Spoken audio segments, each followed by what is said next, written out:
What if the most dangerous form of shirk in your life isn't bowing down to an idol, but your excessive confidence in yourself?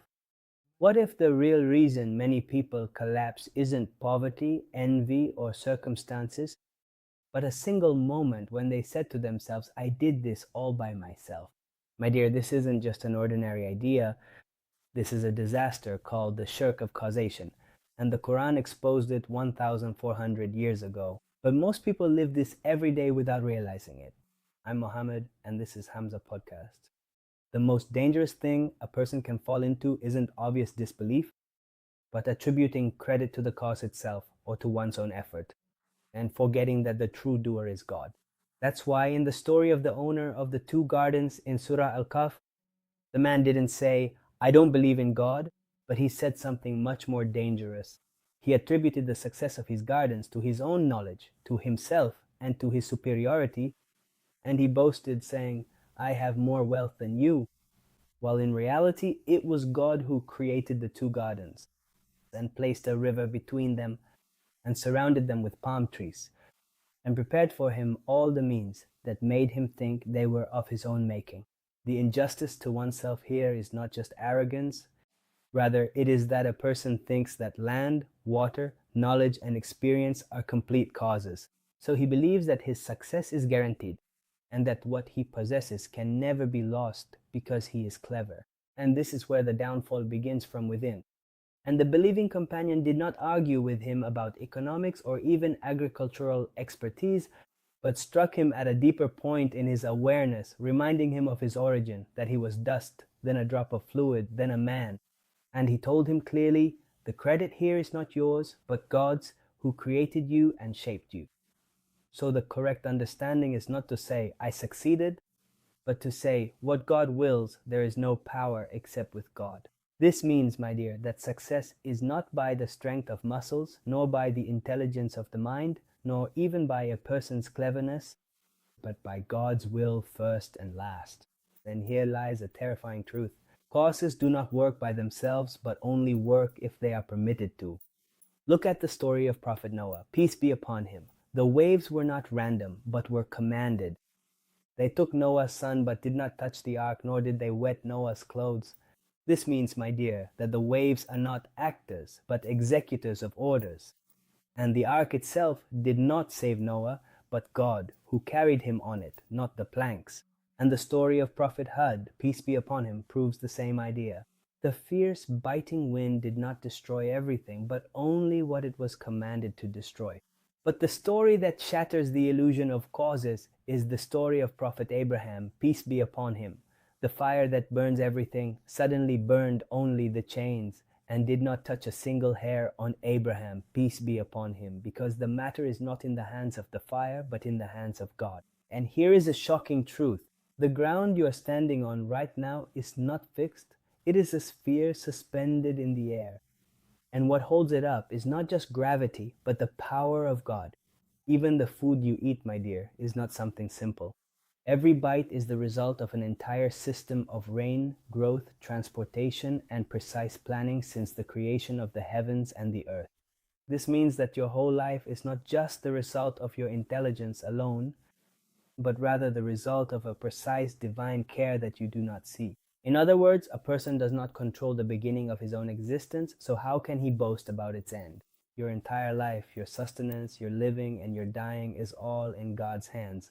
The most dangerous thing a person can do is not to lose a blessing, but to attribute it to someone other than God, to say that so and so is the reason, or such and such country, or circumstances, or my intelligence, or my connections. This is called, in the Qur'an, denial of blessings. That is why the Qur'an mentions that there was once a town, safe and secure, but when they attributed the blessings to someone other than God, their lives turned into hunger and fear. The problem is not in losing the blessing. The problem is in being ungrateful before losing it. Today, my dear, people no longer just say, I have more money than you. They have started saying something much more dangerous. My income is high because my worthiness is high. I live a luxurious life because I deserve the best. I buy the most expensive things because I am used to myself. And here lies the disaster that many people do not notice.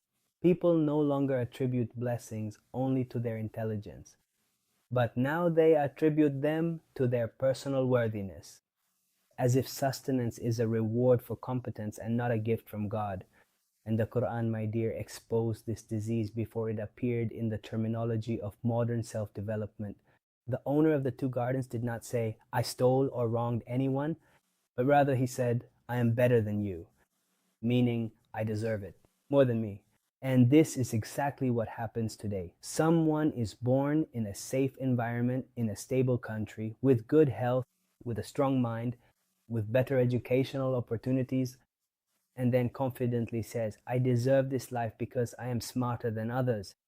But the question that destroys this illusion at its root is, did you choose your mind?